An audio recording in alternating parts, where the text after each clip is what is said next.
Live NFL trivia every Wednesday night on Twitch at 9 p.m. Eastern.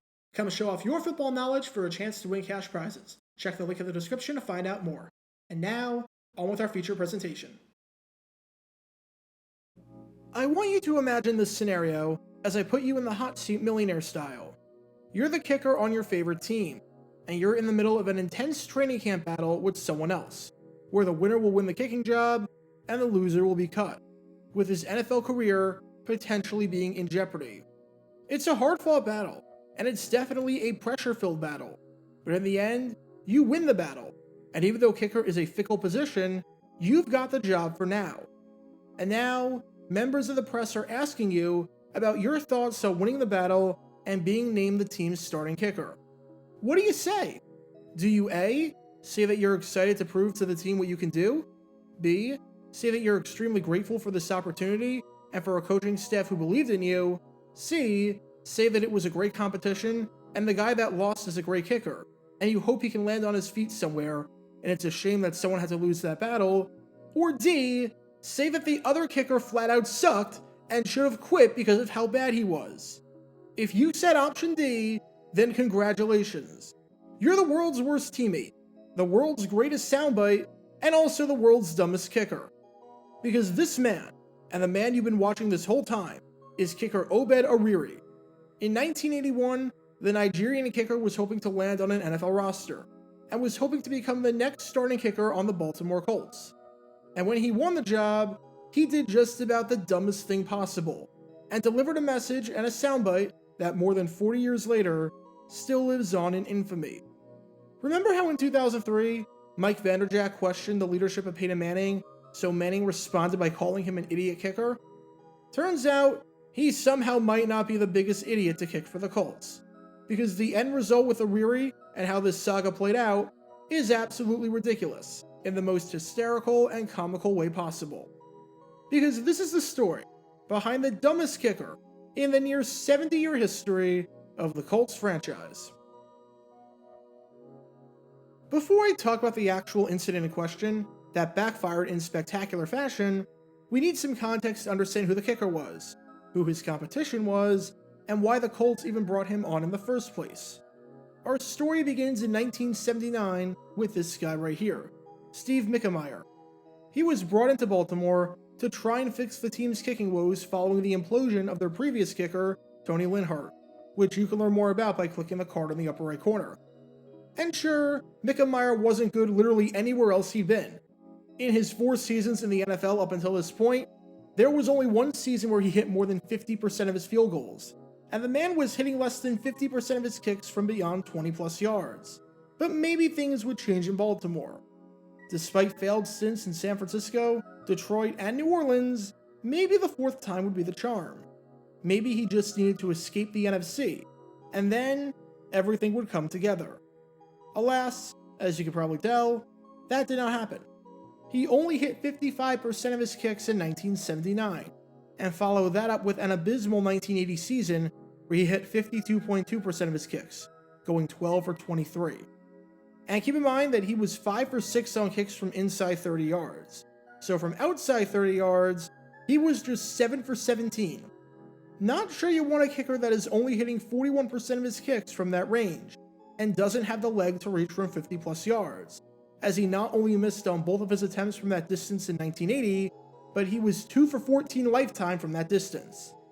Out of 28 qualified kickers in the league, Mickemeyer ranked 25th in field goal percentage. And even though kickers back then were nowhere near as good as they are today, the league-wide average was somewhere around 64 to 65%. So for Mickemeyer to be barely above 50% was really bad. And it didn't help that Mickemeyer ended the season missing 8 of his final 14 kicks, and by going 0 for 2 over his final 2 games, ending a rough season on an even rougher note. If the Baltimore Colts were going to improve in 1981, they really needed to find a kicker. With that, they turned to the NFL draft, and chose this guy right here. This is Nigerian kicker Obed Ariri out of Clemson, and he might have been the best kicker in all of college football, making him seem like, on paper, a worthy selection in the draft. Unlike Mickemeyer, Ariri had a strong leg. During a 1977 game against Wake Forest, he hit a 57-yard field goal, which was a school record by 5 whole yards at the time, and remained a school record all the way until 2012, when Spencer Bennon broke it with a 61-yarder against Ball State. Unlike Mickemeyer, Ariri was consistent. In a 1979 game against Wake Forest, for example, he became the first kicker in Clemson history to hit 4 field goals in a single game, and he repeated that feat 2 more times over the rest of his collegiate career. Unlike Mickemeyer, Ariri was reliable. During his senior season in 1980, Ariri made 23 field goals, which not only led the ACC and led the NCAA, but set a school record at the time. And the accolades for Ariri don't stop there. By the time his career ended, his 288 points scored was a Clemson record, as was his 63 field goals made. He was named an All-American first-team member in 1980 when he hit on 76.7% of his kicks, which was 8th in the NCAA and 1st in the ACC. His 62 field goals made over the course of his career at the time was the top total in the history of the ACC, and came at a time where no one else even had 50 field goals. And part of the reason why Clemson was so good at the end of the 70s and made it to a bowl game 3 times in a 4-year stretch, back when that actually meant something, was because they had an extremely reliable kicker that they could count on to come up big in the clutch whenever necessary. So seeing how successful Ariri's career was in college, it made complete sense that teams that needed a kicker would try and pounce on him if they got the opportunity to do so. And sure enough, the Baltimore Colts came calling, as in the 7th round, with pick number 178, the Colts decided to take a chance on Ariri, officially starting the kicking competition between him and Mickemeyer.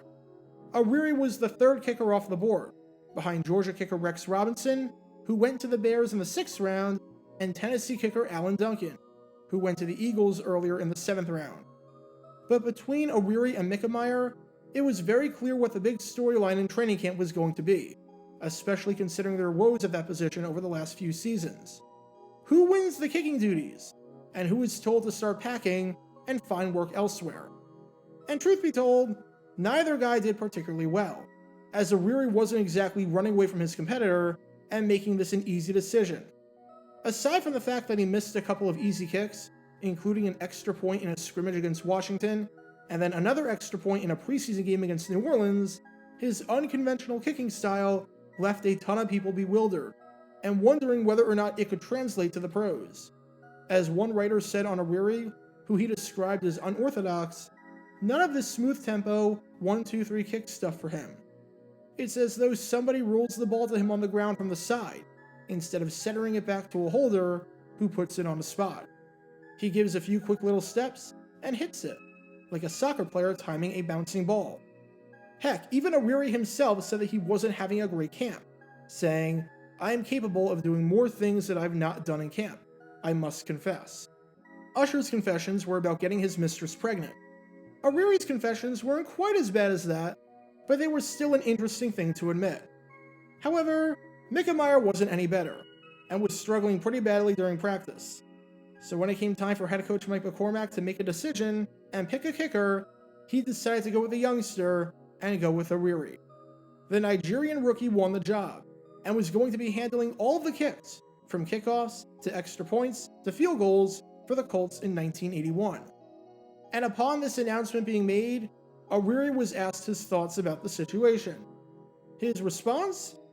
Oh boy, it was bad. Because if Christian Okoye was the Nigerian nightmare in the positive sense, this response was the Nigerian nightmare if it was in a completely negative context.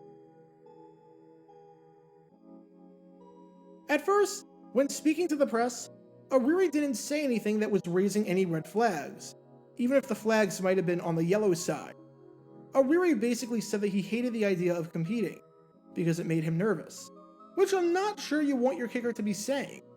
A kicker that gets nervous is not a kicker I necessarily trust and want on my team.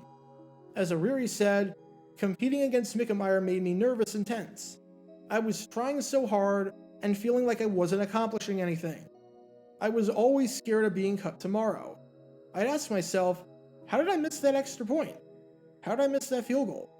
I feel now I can relax a little and kick the ball better. Interesting comments for sure, but nothing too out of the ordinary.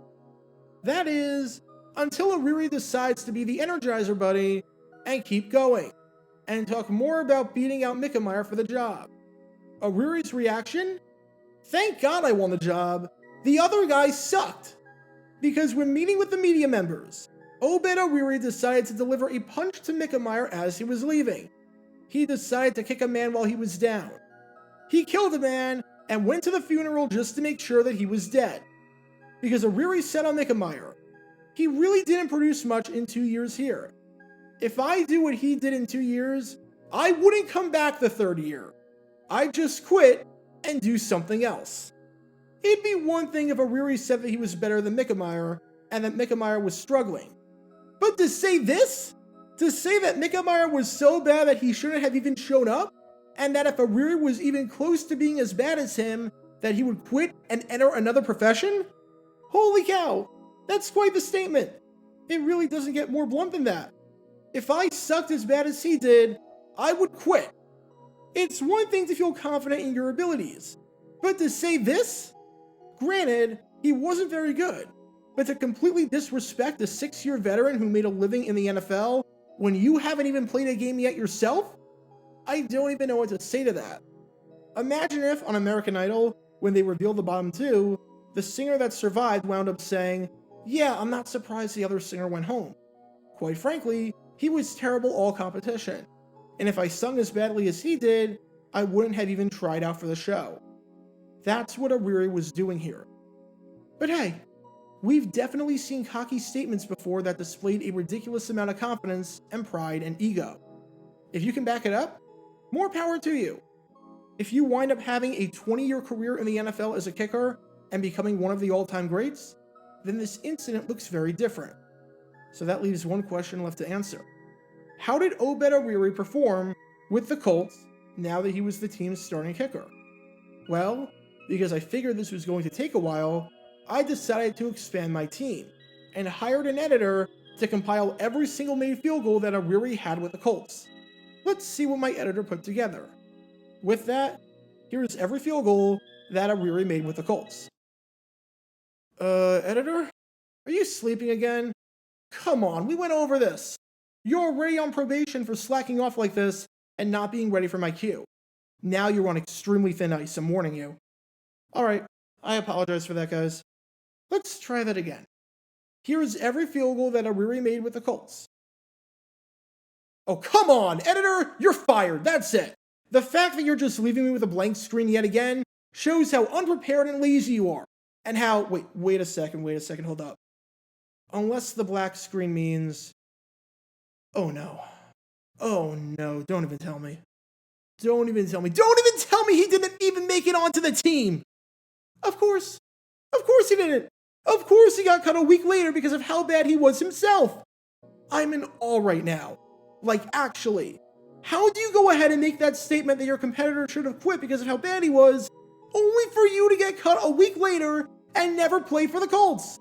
We've seen some bad self-evaluations on this channel before, like running back Cedric Cobbs, who infamously compared himself to the best traits of Bo Jackson, Earl Campbell, Fred Taylor, and Jamal Lewis, and wound up scoring a grand total of 0 touchdowns in the NFL, which you can learn more about by clicking the card in the upper right corner. But at least Cobbs made it onto an NFL roster. At least Cobbs didn't get cut at the end of his first training camp by the team that drafted him. I mean, seriously, how dumb do you have to be to make that laughably blunt statement and then get cut immediately after? I know you scoffed at his lack of production in his first 2 years, but Mickemeyer at least, produced something. And Ariri did next to nothing in the NFL. He kicked 1 season with Tampa Bay in 1984, and then kicked 2 games for Washington during the strike in 1987. And that was it. He finished his career with 22 made field goals. Steve Mickemeyer, the guy he would have been ashamed to have the career of, he made 67, or more than 3 times what Ariri had. Oops, wish I could take that back. So for any players watching this video right now for some reason, if you win a battle against a teammate during training camp, and you need to figure out a way to express your thoughts to the media about this, think of what Obed Ariri said, and then do literally the exact opposite. Seriously, do not take any advice from Obed Ariri on this. because there is a reason he is mocked more than 40 years later by those who remember his infamous words. Ariri said that if he was bad as Mickemeyer was, that he would quit and do something else. And seeing as he kicked 1 season plus 2 strike games in the NFL, he definitely had plenty of time to do something else. Get your official Jaguar Gator 9 merchandise by going to jg9shop.com, and be sure to like this video, ring the notification bell, and subscribe down below if you haven't already, as it helps the channel out a lot. And be sure to check out Twitch every Wednesday night at 9 p.m. Eastern for your chance to play NFL trivia and win cash prizes. Link in the description below. If you want to see videos like this condensed down to 60 seconds, then follow me on TikTok at Jaguar Gator 9. To see college football videos, subscribe to Jaguar Gator 8. To see highlight videos of players throughout the history of the NFL, subscribe to JG9 Highlights. Also, special thanks to all of our Patreon supporters for helping out the channel. Your support is greatly appreciated. So you can become a patron and request future video topics in the description below.